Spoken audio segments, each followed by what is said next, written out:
Before we dive into this thrilling werewolf romance, I'd love to know, where are you watching from right now?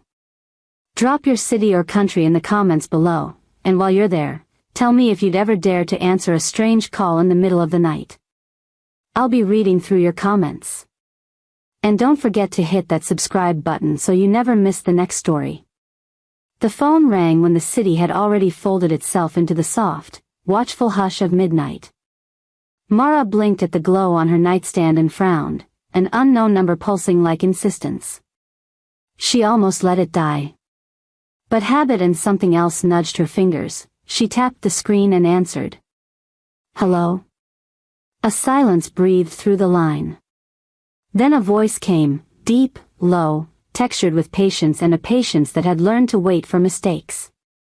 Finally.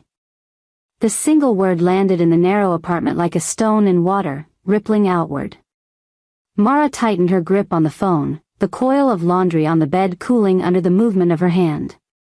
Who is this? She said, irritation threaded with unease. You answered, the stranger replied, as if the act alone resolved a long search. From now on, you're mine. Mara laughed once, brittle and reflexive. Wrong number. Prank call. She set the phone down, intending to hang up, but the warmth that had been sitting just under her skin since she picked up made her pause. A dull, unfamiliar heat threaded across the inside of her left wrist. She checked and saw, faint beneath the skin, a pale, star-shaped sigil breathing slow and sure. Listen, she muttered, more to herself than to the line, this isn't funny. No joke, the voice said. If you want to run, run now. She should have ended it. She should have blocked the number and slept until the sun peeled back the night. Instead Mara stayed still, mind organizing defenses she didn't know how to use. Little Star, the voice had called her. No one had used that name in years. Outside, an alley sighed. Somewhere 2 buildings away, something moved with a smoothness that was not quite human. Mara blinked toward the window and saw, for a blink only, 2 amber points burn in the dark like eyes pressed between bricks. She jerked back as if stung. When she answered again, it was flat. Whoever you are, you don't get to tell me what I am. A sound that could have been annoyance or amusement or a pack of the 3 at once warmed the speaker. The bond decides. Not I. But I'm done looking for shadow when I need the face. Don't go out tonight. Don't answer your door for anyone. If you smell cedar when a storm hasn't come, don't be brave. Be careful. Mara felt ridiculous even as she listened. Bonds. Alpha kings. She lived in a city where neighbors kept to themselves and days blurred at office desks. She had a routine, mornings with stale coffee, evenings with a stack of files, weekends that tasted of chores. Fate seemed a luxury other people had while she cashed rent checks and kept her plants alive. Then the radiator hiccuped. A low, long sound drifted up from the alley, a howl that pulled at something under her sternum, old as bone. It wasn't an ugly sound, it was a claim, an old language that spoke in muscle and moonlight. On the line, the stranger's breath was slow, satisfied. You hear them? Mara swallowed. Dogs, she said, even as the word felt wrong. Not dogs, he corrected. Not tonight. She tried to stand, to do something sensible like phone the police or call a friend and laugh over the line at how ridiculous she'd been. Her body did not obey the plan. Her wrist warmed again, the symbol under the skin brightening, threads of light tracing a pattern she didn't know she had learned to recognize. The shape pulsed in time with a distant rhythm, as if answering a drum only it could hear. The second call came before she could make a decision. This time the stranger did not speak the same way. He offered a name shaped like steel and moonlight. I am the Alpha King of the Western Court, he said. The title dropped into the small room like winter. I have been searching. I have found you. From now on, you are mine. There were a dozen ways Mara could have ended the night. She could have scoffed, filed it under urban myths and deleted the number. She could have slept and convinced herself in the morning that adrenaline had painted a mark where skin had always been plain. But the sigil on her wrist burned bright enough that denial became a lie. She checked the locks on her door twice, thumbing the chain as if that could jam the logic of what happened into place. The city outside breathed and shifted, the pipes ticked like a slow heart. Mara tried to count rational things, stairs in the stairwell, the number on the mailbox, because counting is a small ceremony that keeps fear at a measurable distance. The dream came at dawn, when sleep finally found her thin and exhausted. She ran barefoot through a forest where moonlight felt like water, and somewhere close behind there were footfalls that were not pursuit so much as closing. Ahead a figure waited, tall, dark, still like a statue carved from shadow. The eyes were gold, molten and patient, and in them Mara read not hunger but recognition. The dream ended in a bell of sound that thrummed against her ribs. Wake up. She did, heart slamming against ribs. The sigil glowed under the thin skin of her wrist, clearer in the pale light of morning. For a long moment she simply sat, the weight of the night compressing around her like a presence she could no longer ignore. The phone buzzed on the nightstand. Unknown number. She answered because some part of her had stopped pretending she controlled anything. I don't belong to anyone, she said, voice steadier than she felt. Good, the voice said. Then be careful. Don't go out alone. If someone offers 2 smiles and 1 knife, keep your eyes open. A soft rap sounded against her window, 3 measured taps. Mara froze, breath narrowing. The alley below held only the blur of a cat and the leaking light of a street lamp. Yet in the stillness, the world seemed to shift, as if houses and brick and night had rearranged themselves around a law she had not learned. From now on, the Alpha King murmured, you are mine. Mara hung up with a hand that trembled. The line went dead. The apartment felt smaller and more honest at once, stripped of the comforts she had used to pretend she could make everything ordinary. Outside, high and clear, another howl rose then folded into the city, and Mara, with the sigil hot against her skin, realized her life had been nudged and then shoved onto a path that had little to do with choice. She did not know the court, the pack, or the politics that rode on the tide of beasts and blood. She only knew the sound of the voice in her ear and the weight of the words that had settled inside her chest. She would have to decide how hard she wanted to fight what had chosen her, and how much of herself she was willing to lose to learn what it meant to be claimed. The morning after the call, the city looked ordinary enough. Coffee steam, a newspaper vendor already folding the day's papers, a bus coughing at the corner.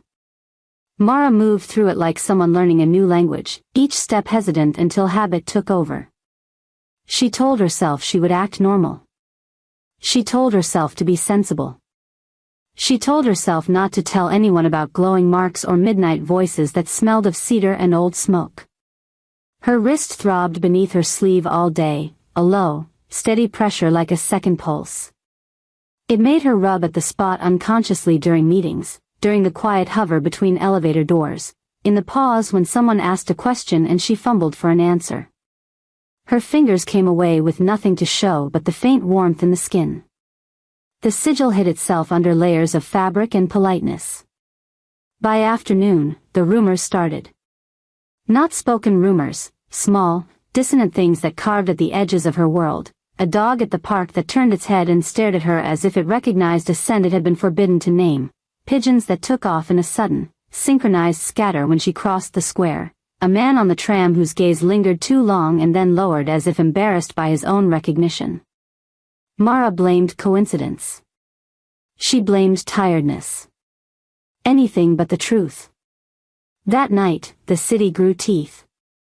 The sky had been clear in the evening, but by 10 the air tasted like rain that had not yet fallen. Streetlights shimmered through a humid haze. She kept the blinds closed and the lights low, as if dimness could make the world less intrusive. She had not slept well, fragments of the dream crawled along the edges of her thoughts. The Alpha King's voice looped through her memory like a warning and a promise braided together. Around 11, the power in her building hiccuped and the elevator stuttered. She cursed under her breath. The old box stuck between floors more often than she liked. She took the stairs instead, the fluorescent light in the stairwell buzzing overhead. As she climbed, a floor above, a thud sounded, not a fall, but a heavy shift that made the concrete vibrate under her soles. It was a deliberate sound, like someone testing the world for response. She paused on the landing and listened. The building returned its usual noises, a dog barking in the distance, someone dropping a bag of cans, the slow drip from an upstairs sink. Then, just under the hum of the city, a soft scrape, like claws on brick, ran along the alley wall outside. Mara's pulse tightened. She pressed her back to the stairwell wall, breath careful and even. She had locks on her door and a chain and common sense. She also had a growing inventory of oddities she could not casually explain away. The scratches seemed to stitch themselves into the air, a language missing its speaker. At home she moved like a guest in her own apartment, cautious, observant, measuring the positions of forks and shoes like one might note where knives are kept in a kitchen used for emergencies. She checked the window latch twice, then 3 times.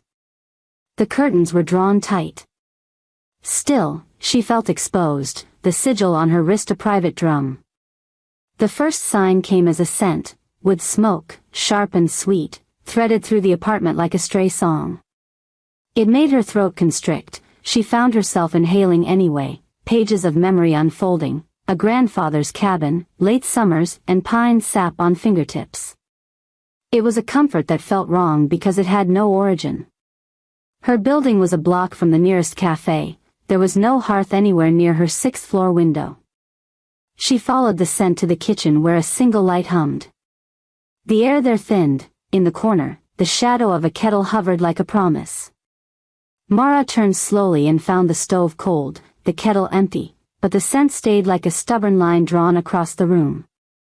The second sign was sound.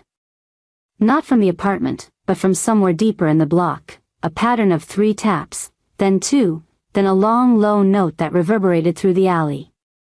It was rhythmic and precise, as if someone communicated with the buildings themselves. Mara pressed her palm to the wall and felt the faint echo. Her skin tingled. She opened the window, just a fraction, and peered over. The alley looked ordinary, bins, a stray mattress, the graffiti that tasted like old arguments. Yet the gutter held a puddle that reflected moonlight even though rain had not fallen. In that reflected moon, a shape slid across like a shadow crossing a stage, and for a second Mara saw the ripple of muscle in a flank and the curve of a shoulder not meant to be human. She blinked and it was gone. The third sign was the animals. A stray cat that had once avoided her now came and sat at the base of her window, tail wrapped around its feet, eyes intelligent and dark. It watched her with an almost human patience. When she opened the window a crack and placed a plate of tuna on the sill, the cat did not eat. It stared at her and then turned and walked away, leaving the food untouched. Sleep that night crawled in fragments. When she did drift, the dream forest returned, not a single vision now but layered scenes that felt like film reels. Wolves moving through snowless pines, their coats flickering between shadow and light. A silhouette raised atop a ridge, the alpha's heavy form outlined against the moon. He watched the land like a keeper watching a flock, and when he turned his face the dream always cut to a close-up of his eyes, molten coins of attention that found Mara across time and space. In the dream, each time he looked, something in her wrist pulsed and the pain eased like a hand smoothing a bruise. She woke at 3 with a start and the oddest certainty. Someone had been in her apartment. Nothing obvious was missing. Her curtains were in place, the kettle still empty. But the bedroom door, which she always left latched with a chain, had been closed fully, silencing the gap. The chain hung slack as if nothing had been there to catch it. Her first instinct was to call someone. Her second was to check her phone. The lock screen told her nothing more than the time and an unknown number hovering like a breath. She stared at the screen until her eyes blurred. Then, from the alley, a howl rose. It was close this time, resonant and layered. Dozens of voices braided into a single long note that rolled under window panes and rattled the dishes in the cabinet.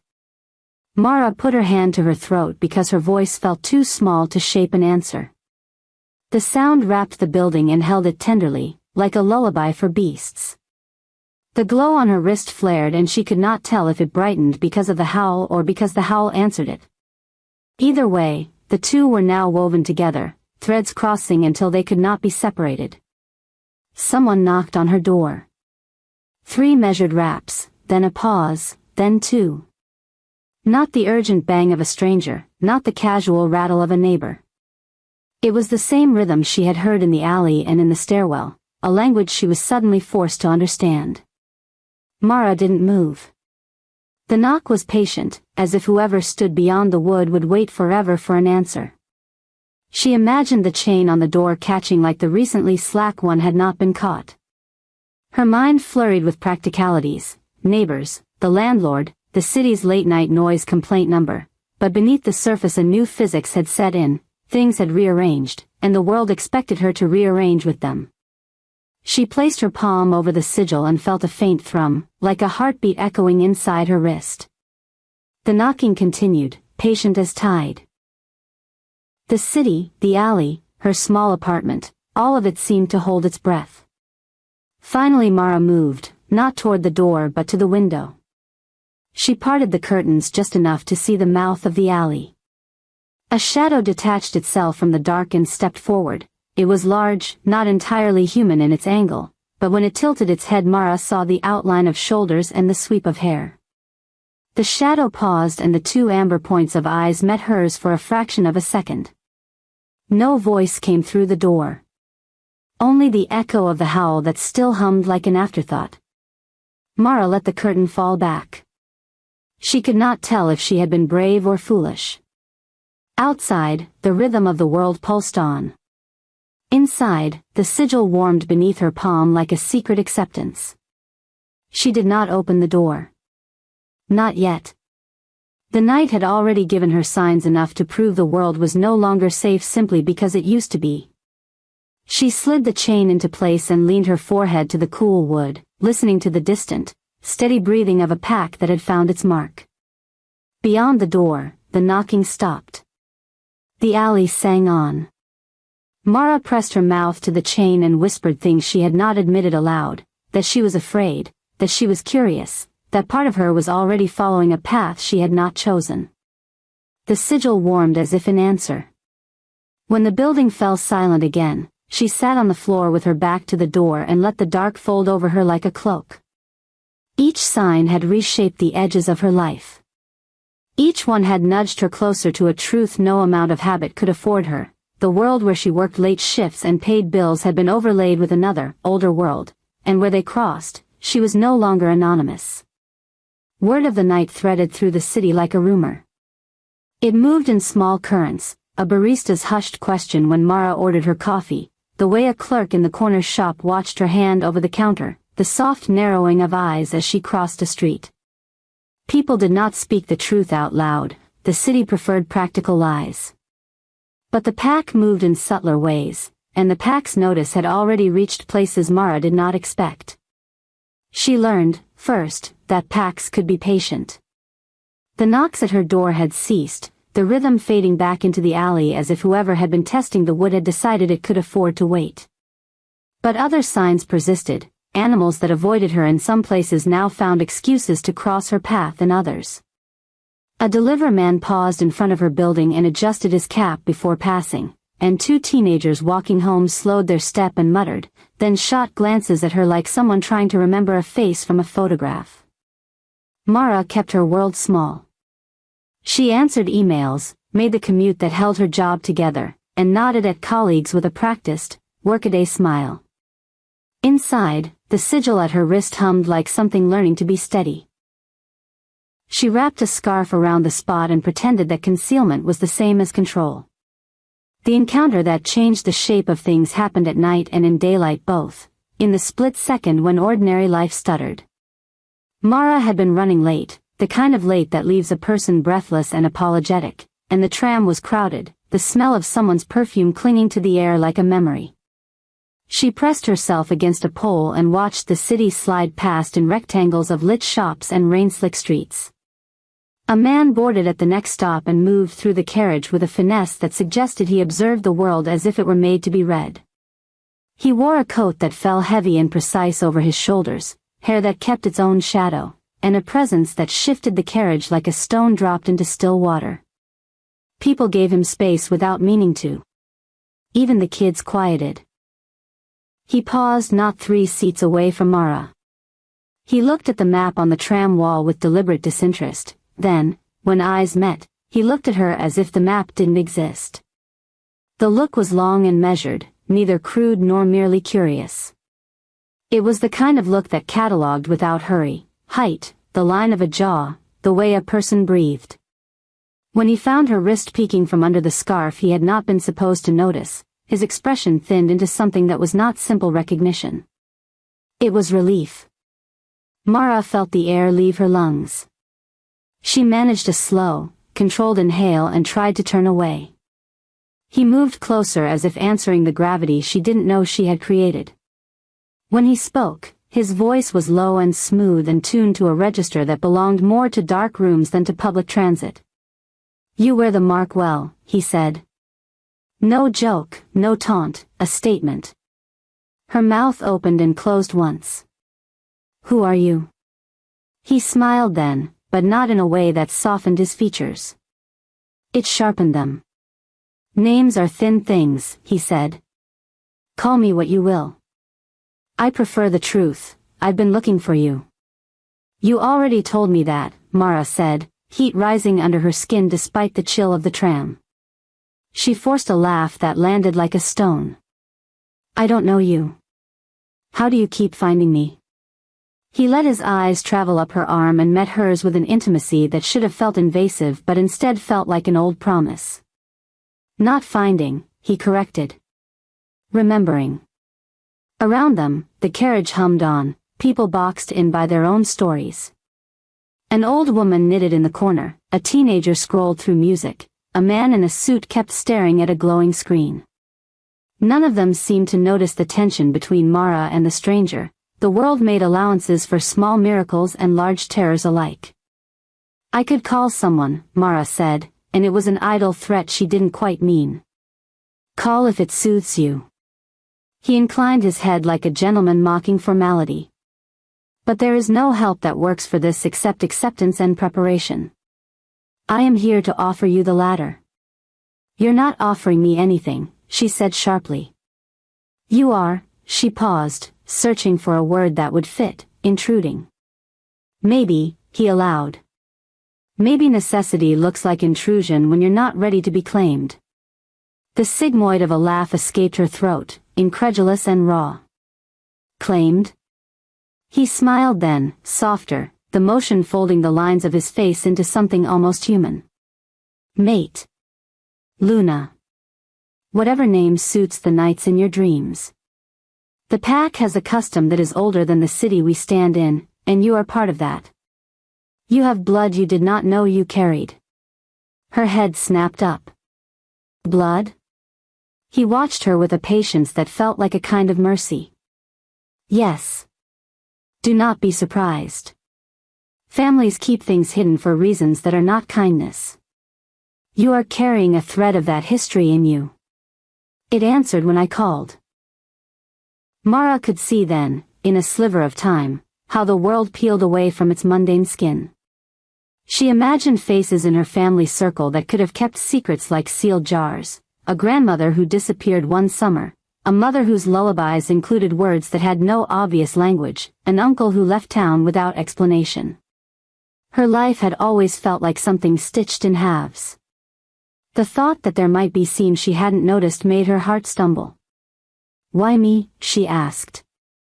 The question had more than curiosity. It had a tremor of accusation and an echo of surrender. "Why now?" He let out a breath that might have been a laugh. "Because the moon remembers the debt you didn't pay. Because you are close enough to awake. Because the bond reached for you and found you hiding under your own name. Mara's hands curled in the pocket of her coat where the scarf rested. People shifted in the carriage, moving around them like waves diverting a rock. A child pointed at his mother and asked a question about the lights. The moment was both ordinary and impossible. "Do you belong to someone?" she asked abruptly, needing a marker. He looked at her a beat too long. "I belong to my court," he said finally. "I belong to a responsibility that keeps the balance. I am committed. That is as much as I should say for now." His mouth tightened. "But know this, I do not make claims without reason. The pack is not a whim." Mara wanted to press for more, to demand names, histories, the politics of a world she had only begun to smell. Instead she gripped the pole until her knuckles blanched and felt something in her wrist hum like a small machine taking shape. At the next stop, he rose and stepped off the tram with the unhurried grace of someone who did not care for crowds. He paused in the doorway and looked back, and in that look there was an instruction that held the weight of inevitability. "Do not go to the pier tonight," he said. "Do not trust the laughter of men who promise you safety. If you must move, stay where your light can be seen." Then he turned and disappeared into the chorus of the city, the coat swallowing his silhouette. People flowed around the gap he left as if a current had shifted. A woman behind Mara dropped a coin and cursed under her breath. A man in a suit tapped his watch and muttered. Life resumed, neat and oblivious. Mara remained in the carriage until it reached her stop and then walked home like someone half awake. She wanted to tell herself she could lock this encounter in a drawer, that she could live out a lifetime of ordinary and pocket the rest as a strange story. But the sigil at her wrist had a heartbeat now, and the memory of those gold eyes settled like a stone in her chest. She had touched a line she did not know existed, someone had traced it back to the very center of her life. She tried, that night, to sleep without dreams. The effort was a failure. The memory of his voice, the closeness of his warning, the sweep of his presence followed her into the dark. Outside, the city breathed. Somewhere not far, axes of sound met and made a language she was learning to understand. The pack had noticed. The Alpha King had stepped into her orbit. She realized then, with a small, stunned clarity, that the first glimpse was not a sighting, it was a turning. And everything after would begin with the choice she would have to make between running and becoming part of something vast and older than herself. News of Mara's mark moved faster than any city headline. It didn't run on radios or feed through trending apps, it threaded through the alleys, slid under doors, and rode on the backs of things that didn't speak human tongues. By the time Mara realized there was no keeping it hidden, the city felt smaller, like the streets had folded inward to watch. It began with small things, a barista who handed her coffee with a tremor in the paper cup, a mail carrier who paused and touched his collar as if recalling an old injury. Then larger, stranger signs arrived. Windows in a part of town she'd never been to were lit in patterns she could not name. A mural she had passed weekly now had a wolf's eye painted over the face of a woman. A florist across the square left a single sprig of cedar at her building entrance without note. Someone had been moving pieces on a board she hadn't known existed. The Alpha King did not use the city's channels to make his declaration. He used the language of bone and moonlight, and the place he chose was not a hall with chandeliers but an abandoned rail yard on the river's edge, iron and gravel, the kind of place that smelled like weather and neglect. There, under a sky the color of old silver, the pack gathered, broad-shouldered shapes, lean shadows, coats that flashed between animal and man. They stood with a dignity the city rarely saw, as if the rails themselves had been repurposed for an older law. Mara knew where she had to go because the knock came at midnight, 3 measured taps at her door in a rhythm she had come to understand. She dressed with hands that trembled and smoothed her hair until it lay flat. The sigil at her wrist pulsed like a second heart. At the threshold of the hallway, neighbors watched her with the quiet interest of those who watch a small, inevitable spectacle begin. No one stopped her. No one could. The walk to the river was a slow procession, 2 blocks of city giving way to glass and rust. People leaned from windows and counted breaths. The tram rattled past like a mechanical sensor. Somewhere behind Mara a dog lifted its head and howled once, low and ceremonial, and the sound opened the night like a curtain. The yard smelled of metal and salt. Standing in the middle of the tracks was the Alpha King, taller than in the tram, larger in the world the pack had built for him. He wore no ceremonial robes. Only a coat that fell to his knees and boots that meant business. But every step he took read as command. Around him, the pack formed a circle, necks arched, eyes reflecting the faint light of the river. Mara stopped a respectful distance away. Her breath came shallow, carried somewhere between fear and an adrenaline she could not name. She had expected ceremony to feel ancient and distant, but there was nothing dusty about the moment. It felt immediate and dangerous and wholly alive. The Alpha King began to speak without preamble. His voice was not loud but it carried, threaded on the wind, and the pack listened as if his words were law. "I have searched," he said, each syllable measured, across courts and borders, through winters and whispers. "We have followed a trace, a warmth that would not die. Tonight we gather not because of whim, but because a line has been remembered." A murmur moved through the circle, soft and contained, the kind of sound a room makes when a tale sharpens to its turning point. Mara heard it and felt the hair along her arms rise. She was the axis now, everything turned toward her. "You stand among us," he continued, and the phrase carried the weight of a verdict, "a woman marked by kin we did not expect. The bond has flared. The courts have met. And I, as Alpha King of the Western Court, declare this: the bond recognizes her, and I accept that recognition." A shout cut through the air then, not from Mara but from the far edge of the yard. A dark man, broad and scarred, stepped forward and barked a challenge. "You crown her without counsel? The bond is not yours to name alone." He spat the last word and the shape of a rival's name hung in the air like smoke. Alpha King's eyes flicked to the challenger with the impatience of a master who tolerates predictable sparks. "We have counseled," he said. "We have sent runners to the north and to the ridge. The elders have seen her sign. This is not a private whim." Another voice answered, this one smooth as oil. "Bloodlines twist and die. Maybe she is not what you say she is. Maybe the city has made something new out of old dust." The pack circle tightened. Old alliances hummed like stretched wire. Mara realized then that the announcement was not simply a declaration, it was an act that rearranged power. By naming her, the Alpha King had thrown his weight into a pool of politics that worked on teeth and memory. If some welcomed her, some would see the claim as a blade to be used. Mara felt exposed as a bead of wax. The eyes on her were not all equal, some shone with curiosity, some with hunger, some with cautious calculation. She had expected fear and confusion, she had not expected the arithmetic of strategies. Packs calculated gain and lost the way markets counted coin. "You who stand on the edge," the Alpha King's voice held a different edge now, softer and direct, "do not confuse territory with truth. Many will try to name you what they fear. Let them speak. You, Mara of the city, do you accept the recognition of the bond?" Her name in his mouth felt like an echo of another life. Someone moved in the ring behind her, an elder with eyes like flint, who stepped forward and regarded her with a steady, appraising look. She felt the weight of that gaze as if it were a hand on her shoulder, measuring her for fit and fiber. Mara's lips were dry.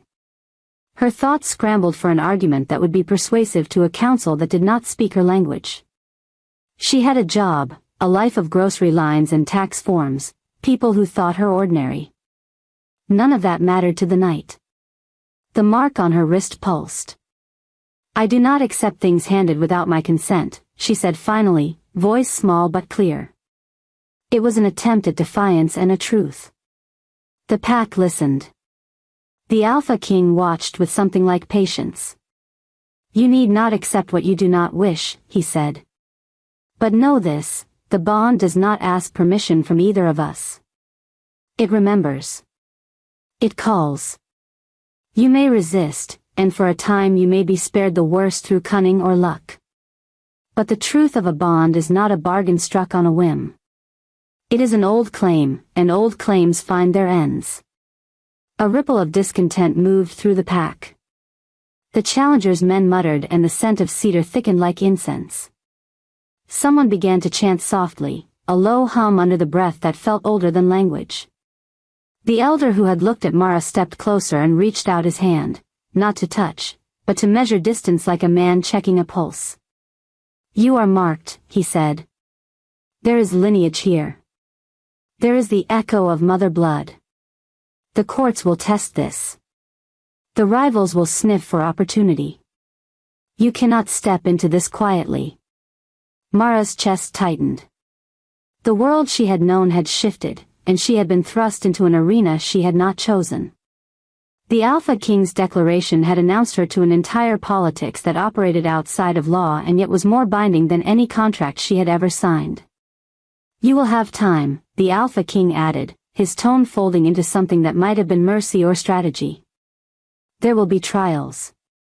There will be tests. There will be time for choice. He looked at her then, and the look was not ruler to subject but something more raw, recognition edged with hunger and protectiveness. But the declaration is made. The courts know. The rivals know. This night, the world that moves in shadows has heard the name you carry. As the pack's murmur rose into a chorus of old songs and new gripes, the challenger's shadow retreated into the rails, not defeated but reassessing. Mara felt the air in her lungs thin and then recompose. Around her, the yard hummed with the energy of decisions being laid like rails. She had been announced, now the work of becoming, or resisting, began. When they broke, the Alpha King stepped close enough that his scent brushed her. A sharp, grounding smell like cedar and earth that made her knees feel unsteady. Walk with me, he said, not a request. She understood then that the declaration was only the beginning. The next steps would be public and painful and necessary. Choices would be made by more than one pair of hands. She followed, not because she wanted to but because the city behind her felt suddenly foreign and unsafe in a way the yard did not. Whatever politics would bind and test her, the claim had been announced. The word had been spoken into the night, and every ear that heard it would carry it into places she could not imagine. At the edge of the rail yard, where the first tendrils of fog met the river, the Alpha King paused and looked over his court. Tonight, he said, and his voice dropped to a level meant for her alone, you may still choose. But know the world that has found you will not be content with hesitation for long. Mara felt the sigil at her wrist pulse under the moonlight, answering the rhythm of a pack that had already begun to move. Behind her, in the dark corners of the city, someone from a rival court listened and took notes. The declaration had been made. The game had widened. The night after the Alpha King's announcement, Mara lay awake on her narrow bed, staring at the cracks in the ceiling that looked like veins of some forgotten map. Sleep would not come. Every time she closed her eyes, she heard the chorus of howls in the rail yard, saw the circle of wolves with their eyes glowing in judgment, and felt the weight of his voice declaring her claimed. By morning, the city's rhythm pressed on as if nothing had changed. But Mara knew the truth, everything had shifted. She carried it in her chest like a second heartbeat, and in her wrist, where the sigil burned brighter every time she thought of his gaze. The next day at work, the fluorescent lights flickered and died twice in the span of an hour. People muttered about old wiring, but Mara caught a whisper under the noise, she doesn't belong here. When she turned, she saw two coworkers staring, their eyes reflecting faint amber before they blinked and returned to their spreadsheets. She pushed back from her desk, her stomach hollow. The city had never felt so full of strangers. That evening, a letter waited at her door. It wasn't slid under the mat by the landlord or stamped by the post office. The envelope was thick parchment, sealed with wax pressed into the shape of a crescent moon. Mara hesitated before opening it, then tore it with hands that trembled. Inside, a single line written in neat, deliberate hand. The truth of your blood is not a secret. Ask your mother about the river. Her heart stuttered. Her mother had been gone for years, buried in a small cemetery outside the city. Mara had no one left to ask. Yet the words pulled at memory, bedtime lullabies in a language her mother claimed was just old songs, stories of rivers that healed, of wolves that spoke like men. She had always thought them metaphors, fairy tales for a restless child. That night, the Alpha King came to her apartment. Not with knocks or threats, but with presence. One moment she was alone in the kitchen, hands braced on the counter, and the next she felt the air shift, carrying the scent of cedar and storm. When she turned, he stood by the window, tall and still as a shadow that had taken form. "You shouldn't be here," she whispered, though her voice lacked conviction. "I should be nowhere else," he replied. His golden eyes fixed on her wrist, where the sigil pulsed faintly under her skin. "The bond has awakened. But bonds are not enough. You must know who you are."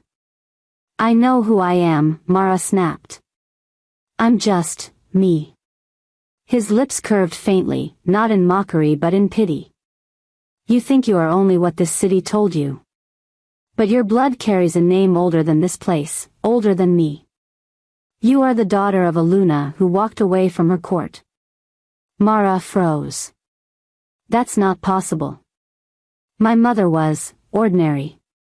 "Ordinary women don't carry songs that make wolves bow their heads," the Alpha King said quietly.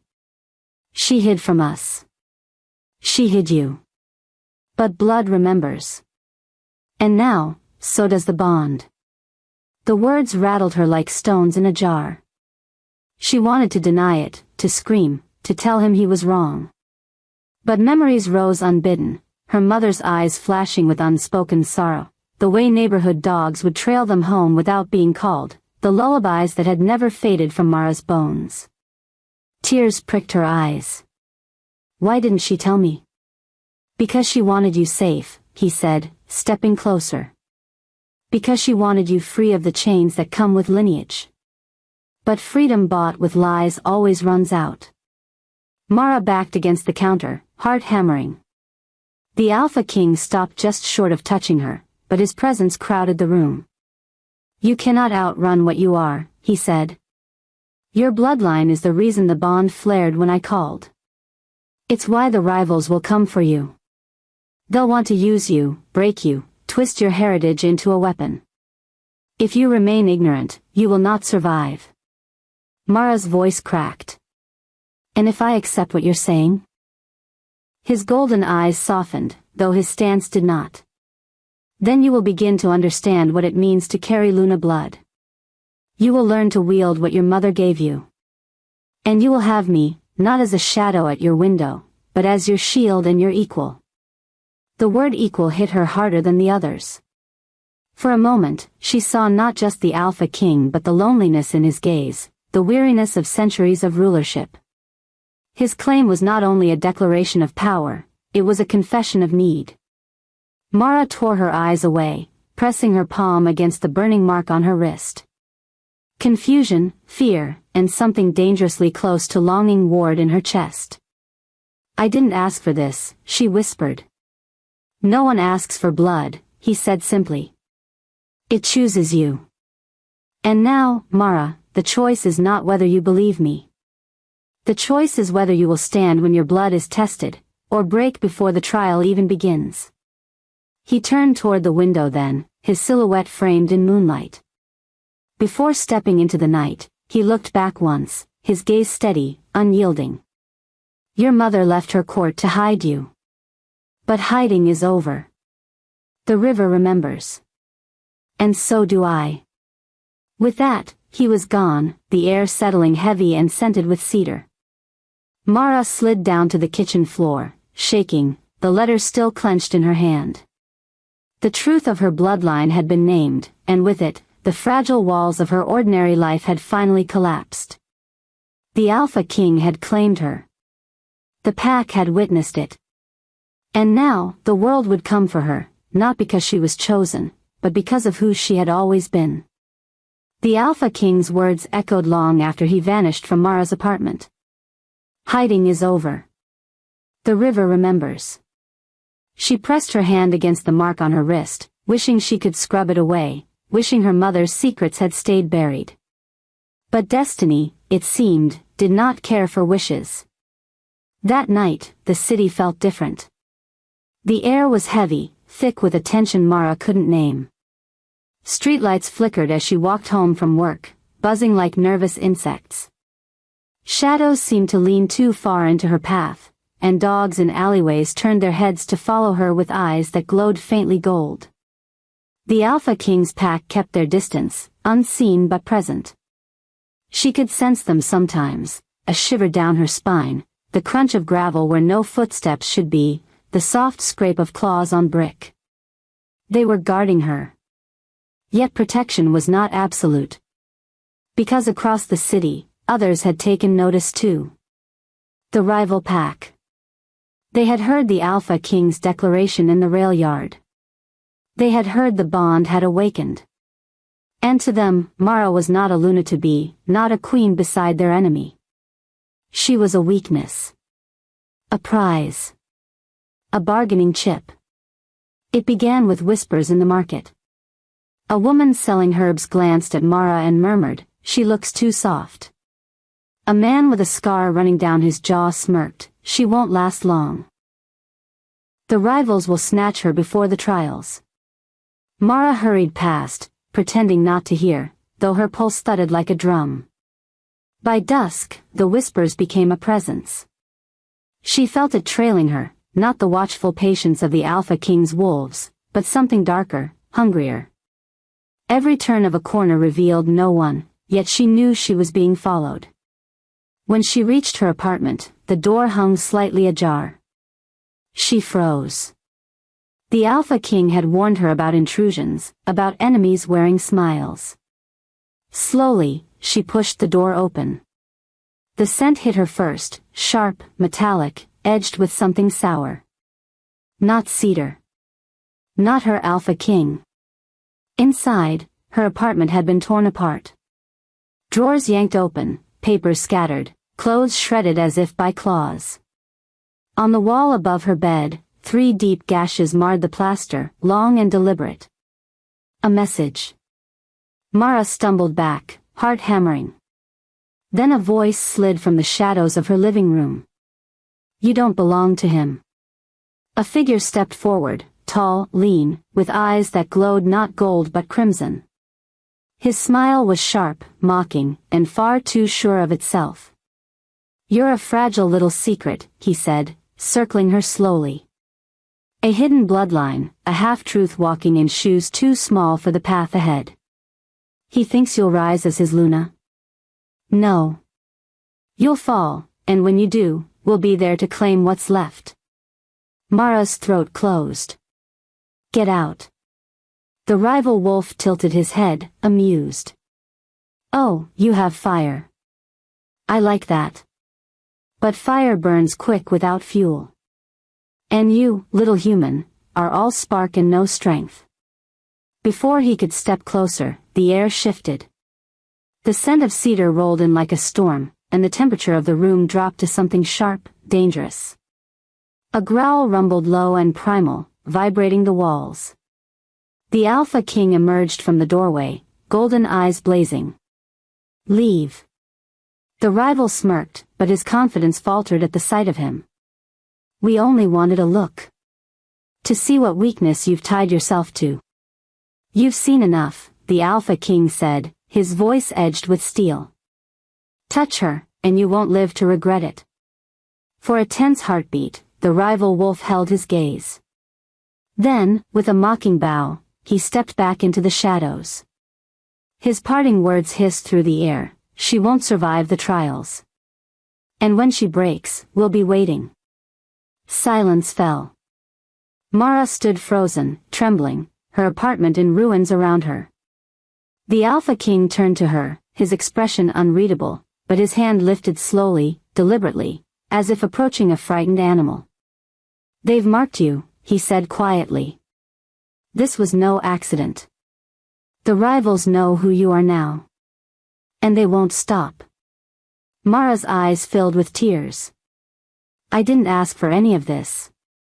I just wanted a normal life. His gaze softened, though the storm still burned behind it. Normal was never in your blood, little star. But you are not alone. Not anymore. She wanted to pull away, to scream at him, to demand he fix what he had started. But when his hand brushed hers, the mark on her wrist flared, pulsing in rhythm with his touch. For the first time, despite fear, despite anger, she felt something anchor her in the chaos. The rivals were coming. The trials loomed. And Mara realized her choice was narrowing, either embrace the bloodline she had denied, or be destroyed by it. The night after the rival wolf broke into her apartment, Mara couldn't close her eyes without seeing those crimson-lit eyes glaring back at her. The scarred walls, the scent of blood and metal still clinging to the air, it all replayed in her head. She lay in bed stiff as stone, the Alpha King's warning echoing over and over, they've marked you. And they won't stop. Sleep finally came in thin, broken pieces, and with it came dreams. In one, she stood on the edge of a cliff, the river beneath her roaring like 1,000 voices. Behind her, the Alpha King whispered her name, his breath warm against her ear.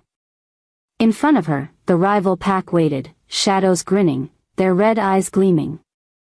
The cliff crumbled under her feet, and she woke gasping, drenched in sweat, her wrist burning as if fire had licked her veins. By morning, her apartment felt like a cage. Every creak of the floorboard sounded like claws. Every whisper in the hallway carried suspicion. She packed a small bag, though she had nowhere to go. Before she could decide what to do, a knock rattled her door, not the soft rhythm of the rivals, not the sharp pounding of a stranger, but a steady, commanding sound she recognized instantly. Mara opened it, and there he was. The Alpha King. He filled the doorway like the room had been waiting for him, tall and broad, his coat still smelling faintly of cedar and earth. His golden eyes scanned the wreckage behind her before fixing on her face. You didn't sleep. It wasn't a question. Mara tightened her grip on the doorknob. Would you? He didn't answer, only stepped inside without waiting for permission. His presence crowded the apartment, pushing the fear back but replacing it with something more complicated. Mara's chest tightened. I can't live like this, she said. Every shadow feels like a threat. Every stranger looks at me like they know something I don't. You made this happen. His gaze softened, but his voice stayed steady. No. It was always there. I only revealed what your blood was already calling. Mara turned away, pacing, her hair falling into her face. You speak in riddles and fate and bonds. Do you even hear yourself? I'm not your Luna. I'm not your equal. I'm just, she stopped, her throat tightening around the word. Just me. The Alpha King moved closer, not touching her, but close enough that she felt the heat of his body. You think I don't know what it means to resist fate? You think I wanted this bond?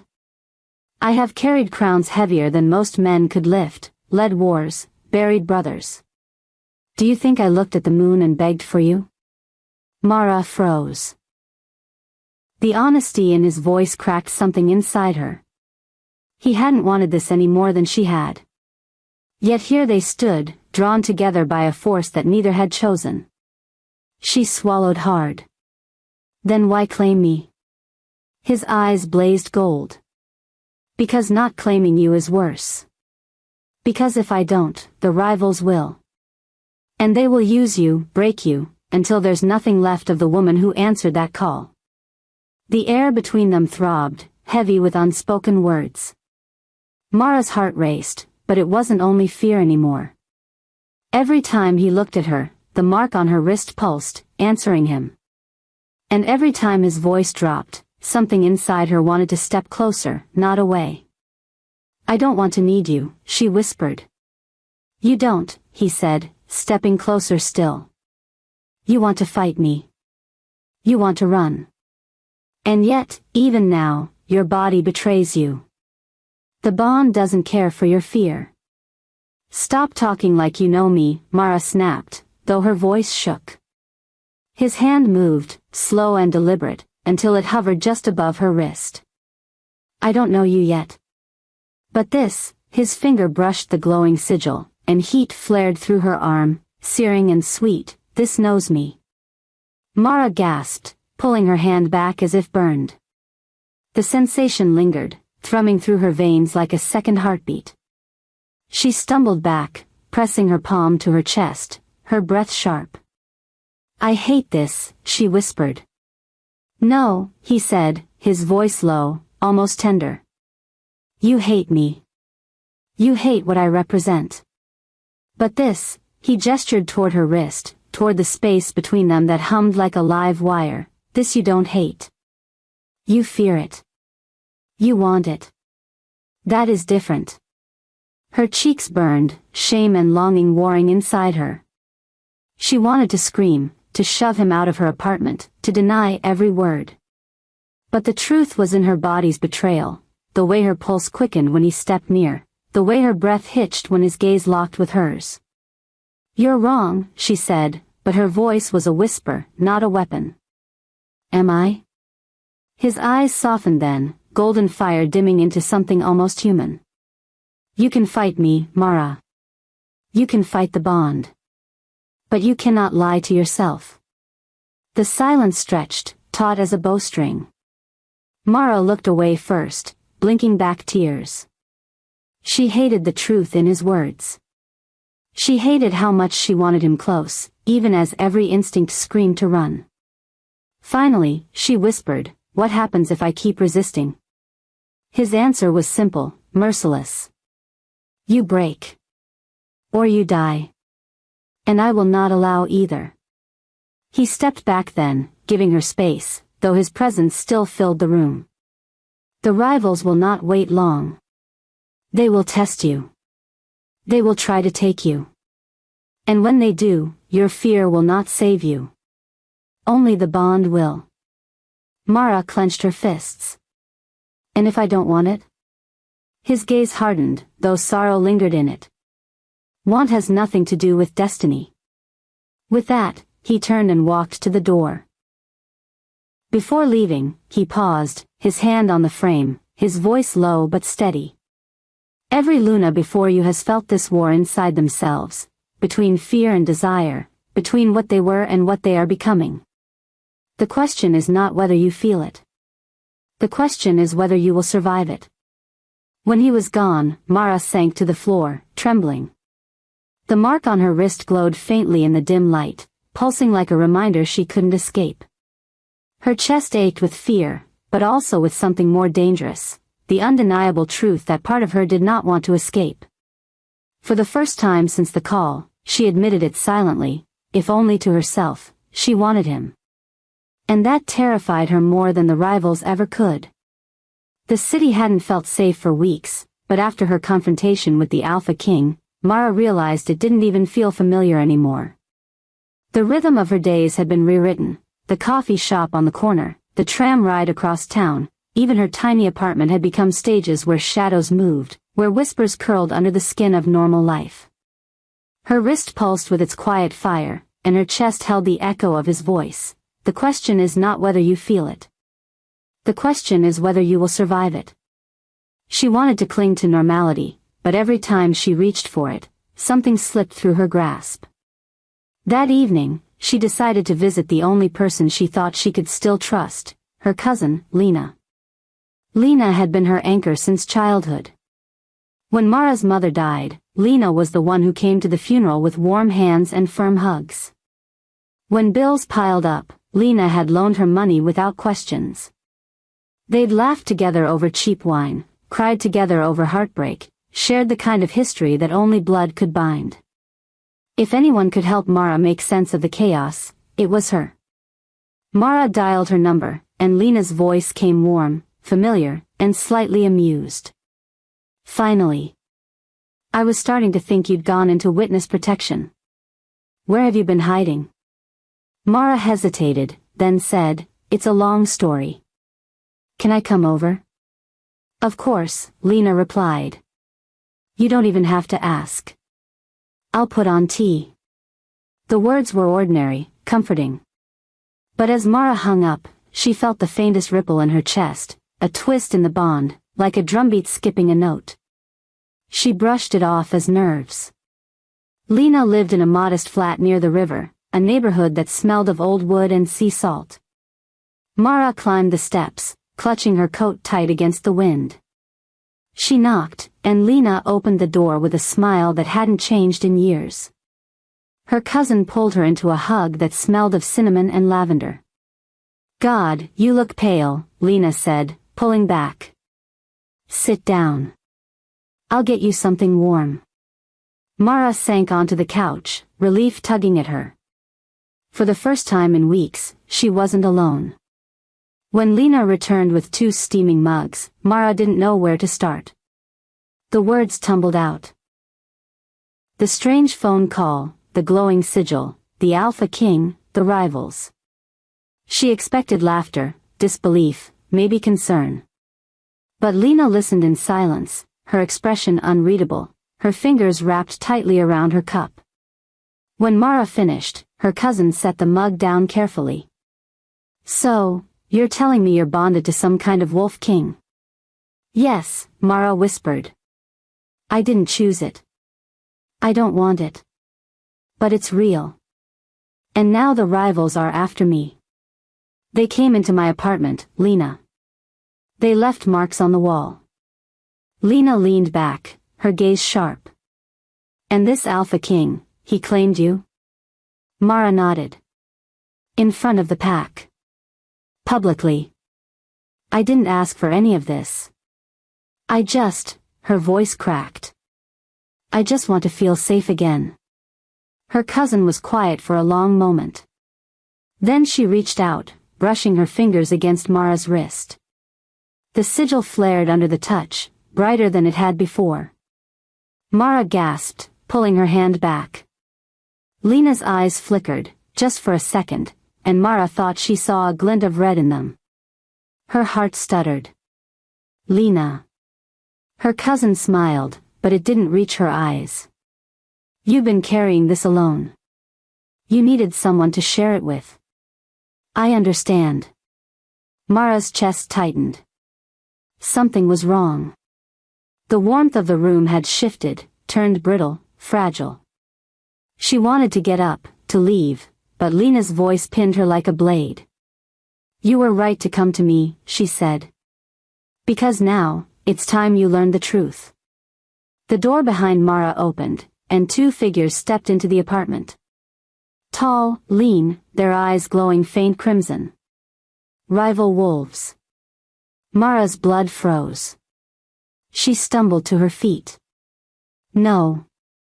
Lena caught her wrist, nails digging into her skin. "I didn't have a choice, Mara. Don't you see? You're dangerous. You bring them to us. If I give you to them, maybe they'll leave the rest of us alone." Betrayal cut deeper than any claw. Mara stared at her cousin, her voice breaking. "You would hand me over? After everything? After family?" Lena's face twisted, a mix of guilt and determination. "I'm doing what I must. You don't understand what you've brought into our lives." The rival wolves closed in, their shadows stretching across the room. One of them leaned close, his grin sharp. "The king thought he could keep you. But you'll be ours before the trials even begin." Mara's pulse thundered. Fear surged, hot and wild, but so did something else, the bond. The sigil on her wrist burned, light spilling through the room like molten fire. The rivals flinched back, snarling. Lena gasped, her hand recoiling as if she'd touched a brand. The Alpha King's voice echoed in her memory, "Only the bond will save you." Mara lifted her wrist, the glow intensifying, and for a moment, power rippled through her veins like she'd tapped into something vast, ancient. The rivals hissed, their eyes narrowing, but they didn't strike. Not yet. Then the air shifted. A growl, low and primal, rolled through the apartment. The Alpha King stepped through the doorway, his golden eyes blazing, his presence filling the space like a storm breaking. Enough, he thundered. The rivals bared their teeth, but none moved forward. The Alpha King's fury radiated like fire. Touch her, and I'll tear you apart piece by piece. Lena backed into the corner, trembling. I didn't know he'd come. You knew enough, the Alpha King snarled, his gaze cutting into her. Blood means nothing when it betrays its own. Mara's heart cracked, torn between grief and relief. She whispered, "Why, Lena?" Her cousin's eyes filled with tears. Because I was afraid. Because they promised me safety. Because I thought sacrificing you might save me. The Alpha King's wolves poured into the apartment behind him, golden eyes gleaming, teeth bared. The rivals hissed but retreated, dragging shadows with them. This isn't over, one spat. She'll never survive the trials. And when she fails, she's ours. When they vanished into the night, silence pressed down heavy. The Alpha King turned to Mara, his expression unreadable. Now you see, he said quietly. Fear breeds betrayal. Even from those closest to you. Mara's chest ached, her vision blurred. She looked at Lena, the cousin who had been her anchor, her confidant. The person who had sold her out. I trusted you, she whispered. Lena sobbed, collapsing onto the floor, but Mara couldn't look at her anymore. She turned away, her wrist still glowing faintly. The Alpha King stepped closer, his voice gentler now. The rivals will come harder, faster. They know you are powerful. And they will try to break you any way they can. He glanced toward Lena. Tonight was only the beginning. Mara met his eyes, anger and sorrow swirling inside her. If even family can betray me, who can I trust? He didn't look away. Trust yourself. Trust the bond. And, his voice softened, almost tender, trust me, if you'll allow it. Mara closed her eyes, tears slipping down her cheeks. The world she had clung to was gone. Family had turned against her. Enemies hunted her.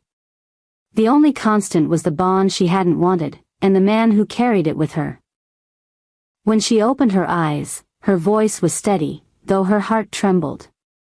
Then teach me. If I'm going to survive this, I can't keep pretending I'm ordinary. Show me how to fight. The Alpha King's gaze burned with something fierce and proud. You have no idea how long I've waited for you to say that. Outside, wolves howled, their cries cutting through the night like promises. Inside, Mara stood taller than she had before, her wrist glowing, her fear forged into resolve. The betrayal had broken something inside her, but in its place, something stronger had begun to rise. The apartment still smelled of betrayal. The overturned table, the claw marks in the plaster, Lena's tears staining the carpet, it all pressed in on Mara like a weight she couldn't shake. The Alpha King had left guards stationed outside, silent figures who moved like shadows along the street. Still, Mara couldn't rest. Every sound made her flinch, every whisper of wind against the glass set her nerves on fire. She kept hearing the rivals' words in her head, she'll never survive the trials. And when she fails, she's ours. The Alpha King had promised to teach her, to prepare her for what was coming. But how could she prepare for war when her world had only ever been built on the fragile foundation of ordinary life? She had spent years folding laundry, catching trains, paying rent. And now, wolves circled her, waiting to see whether she would rise or fall. The next night, the Alpha King came for her. Not with commands or ultimatums, but with a quiet knock and a look that told her words weren't enough anymore. You asked me to teach you, he said. His golden eyes burned in the half-light. Now the time has come. He led her to the edge of the city, where the buildings gave way to woods. The air smelled sharp, alive with pine and damp earth. The moon hung low and swollen, casting silver over the ground. Wolves moved at the tree line, their eyes like lanterns in the dark. They didn't approach, but Mara felt their gaze all the same. The Alpha King stopped in a clearing and turned to her. Your bond is not just a mark. It is strength. It is fire. But if you do not learn to wield it, it will consume you. Mara crossed her arms, hiding her trembling hands. And if I fail? Then the rivals take you. His voice was steady, merciless. And they will not give you back. Fear clawed at her ribs, but so did anger. Anger at the rivals who hunted her, at Lena who betrayed her, at the Alpha King who had dragged her into a life she hadn't asked for. She clenched her fists. Then teach me. The training was nothing like she expected. He didn't hand her weapons or show her how to throw a punch. Instead, he circled her slowly, his voice low, commanding. Close your eyes. Feel the bond. It is more than blood and bone. It is instinct. Mara shut her eyes, though every nerve screamed that she was exposing herself. Listen, he said. At first, she heard only the ordinary sounds. Wind through the branches, the crunch of leaves underfoot, the faint hoot of an owl. Then something shifted. Beneath it all, a deeper rhythm pulsed, steady and strong. Her wrist burned, answering it. She gasped, opening her eyes. There, the Alpha King said softly. You felt it. I don't know what that was. It was me, he said. And the pack. The bond ties you to more than yourself. That strength is yours, if you choose it. She shook her head. It feels overwhelming. Like it'll swallow me whole. His gaze sharpened. Only if you let fear rule you. Desire is not weakness, Mara. Neither is fear. But if you give them command, they will break you. Learn to master them, and nothing will touch you. Before she could respond, the air changed. The wolves at the tree line shifted uneasily, ears pricking, bodies tense. A growl rolled across the clearing. The Alpha King's head snapped up. They're here. The rivals. They came out of the shadows like smoke solidifying, half men, half beasts, their crimson eyes burning in the night. The leader stepped forward, tall and scarred, the same one who had invaded her apartment. His smile was cruel. You thought you could hide her here, he said. His voice carried like poison through the clearing. But she belongs to no one. And when we break her, she'll beg for us to take her. The Alpha King bared his teeth, his growl reverberating through the ground. You won't touch her. The rival's laugh was sharp.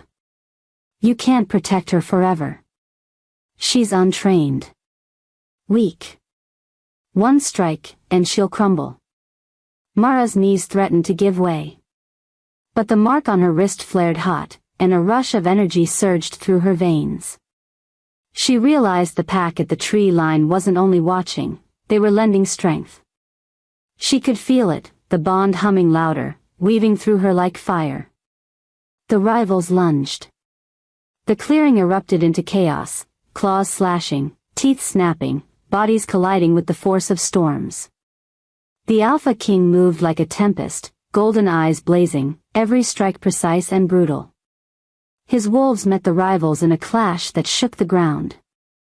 Mara stumbled back, heart pounding, fear screaming at her to run. But the bond burned hotter, pulling her forward. She could feel the Alpha King's fury as if it were her own, his strength feeding hers, his protection wrapping around her like armor. One of the rivals broke free of the fight and came for her, teeth bared. Mara raised her wrist instinctively, and light exploded from the sigil. The rival howled, recoiling, his skin burning where the light touched. Mara gasped.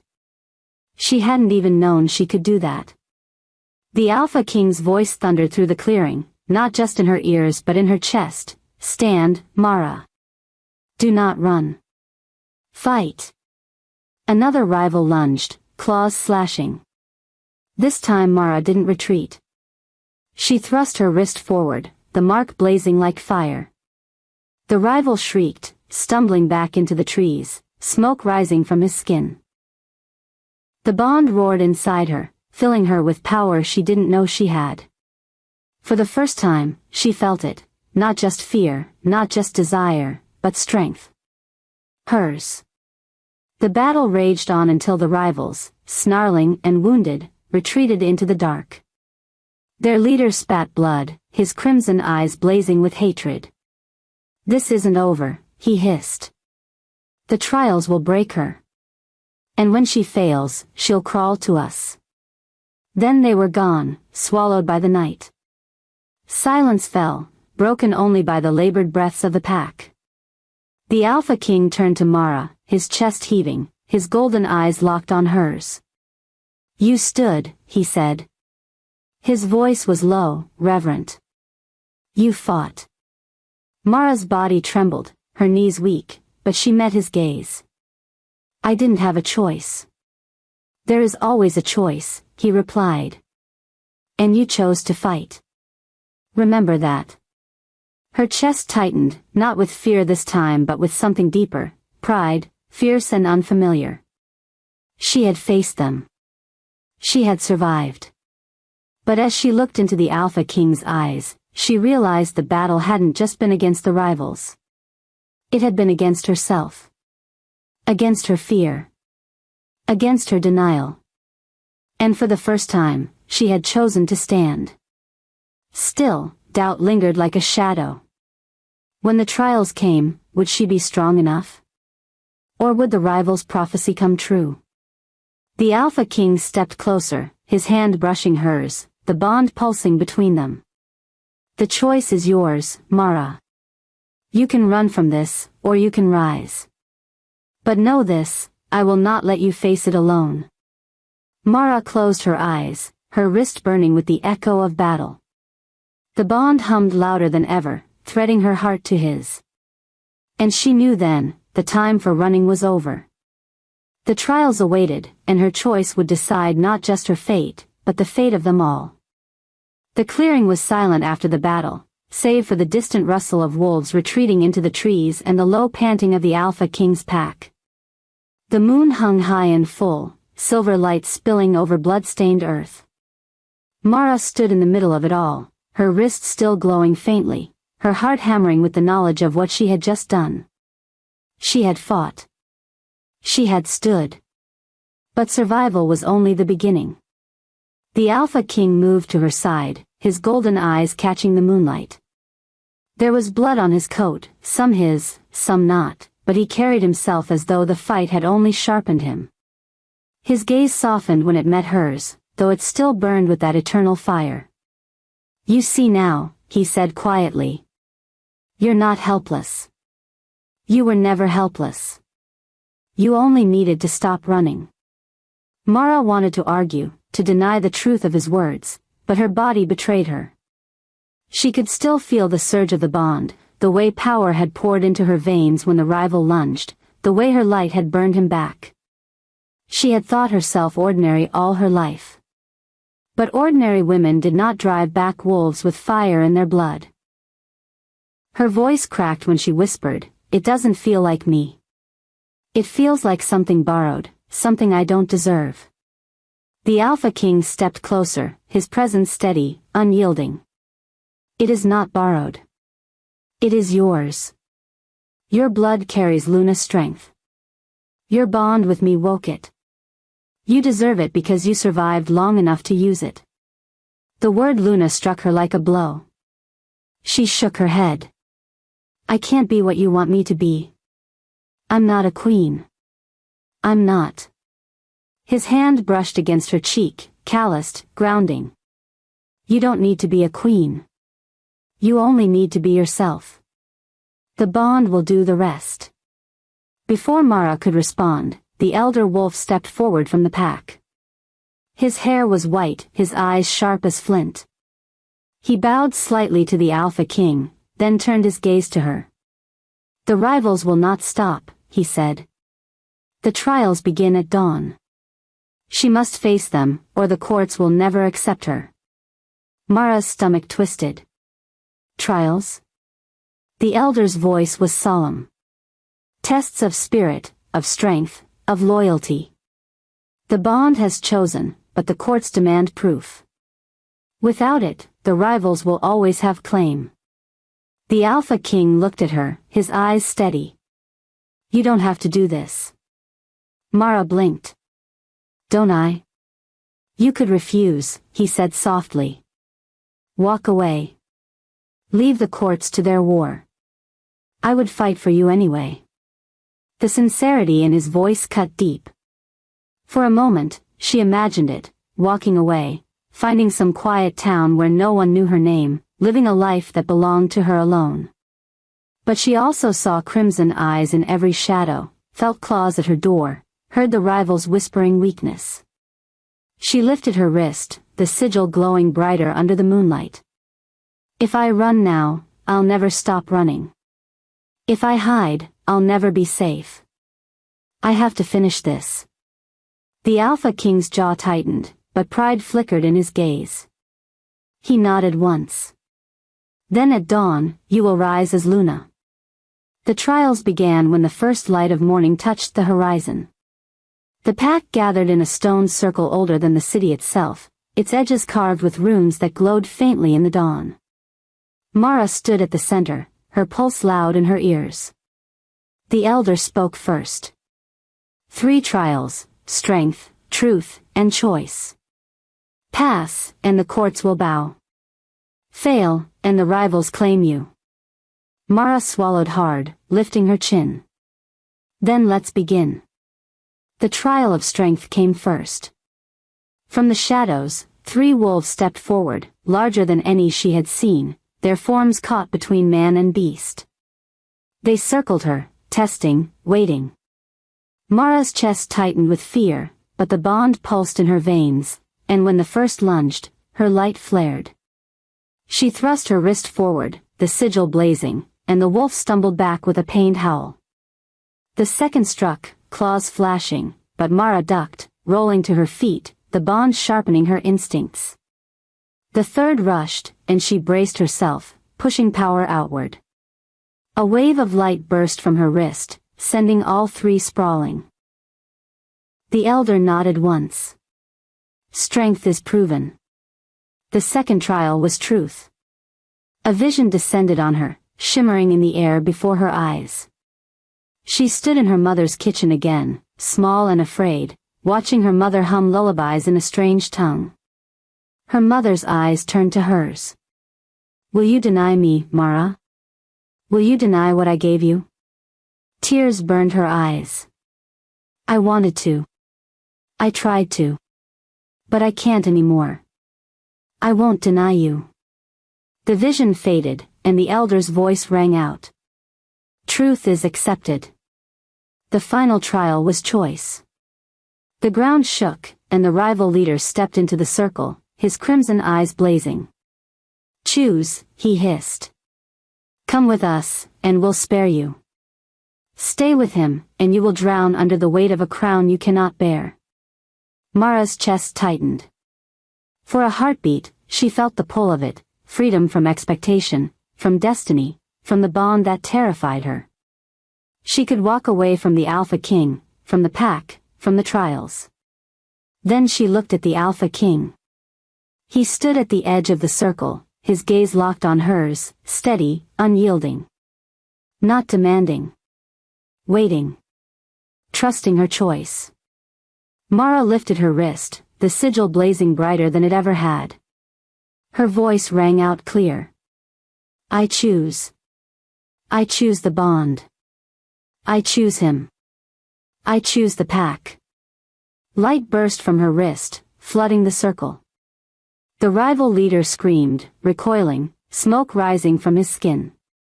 The ground trembled, and when the light faded, he was gone, scattered into the shadows. Silence fell. Then the pack dropped to one knee, heads bowed. The elder's voice carried like thunder. Luna has risen.